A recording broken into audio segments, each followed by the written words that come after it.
সাদ নামের এক ছোট্ট ছেলে তার বাবার ব্যবসায়িক ক্ষতি নিয়ে খুব চিন্তিত ছিল।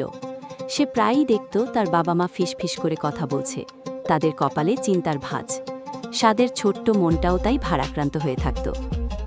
একদিন বিকেলে সে জানালার পাশে মন খারাপ করে বসেছিল। হঠাৎ তার চোখ পড়ল উঠোনের আম গাছের ডালে একটি ছোট্ট টুনটুনি পাখির বাসার দিকে। বাসা থেকে একটি টস পাখি ফুরুত করে উড়ে গেল। সাদ পাখিটার দিকে তাকিয়ে রইল। পাখিটা একবার এদিক যায়, একবার ওদিক যায়। তার কোনো দোকান নেই, কোনো জমানো টাকা নেই। সে কোথায় খাবার পাবে তা নিয়ে তার কোনো দুশ্চিন্তা আছে বলে মনে হলো না। কিছুক্ষণ পর দেখা গেল পাখিটা ঠোঁটে করে একটা ছোট্ট পোকা নিয়ে ফিরে এলো এবং বাসার ভেতরে থাকা ছানাদের খাইয়ে দিল। কিছুক্ষণ পর পাখিটা আবার উড়ে গেল। এবার সে ফিরে এলো ঠোঁটে করে এক টুকরো ফলের অংশ নিয়ে। সে নিজে খেলো এবং ছানাদেরও খাওয়ালো। এই দৃশ্য দেখে সাদের মা তার পাশে এসে বসলেন।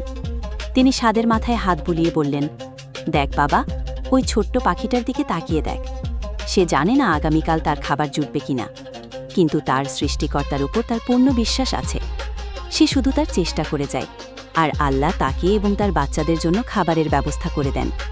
তিনি আরও বললেন, প্রতিদিন সকালে পাখিটা যখন বাসা থেকে বের হয় তখন তার পেট খালি থাকে, কিন্তু সন্ধ্যায় যখন ফিরে আসে তখন তার পেট ভরা থাকে। এটাই হলো তাওয়াক্কুল বা আল্লাহর উপর ভরসা।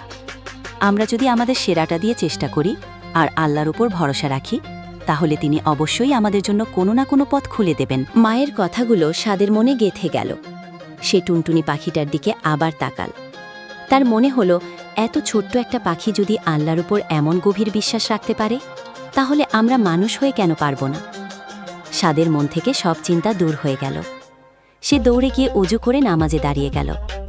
তার মনে এখন আর ভয় ছিল না, ছিল শুধু আল্লাহর উপর ভরসা আর বিশ্বাস। শিক্ষা: এই গল্পটি আমাদের শেখায় যে সৃষ্টিকর্তা তার সকল সৃষ্টির রিজিকের দায়িত্ব নিয়েছেন। আমাদের কাজ হলো হালাল পথে চেষ্টা করা এবং ফলাফলের জন্য সম্পূর্ণরূপে আল্লাহর উপর বিশ্বাস স্থাপন করা। তিনি কখনোই তার বান্দাকে নিরাশ করেন না।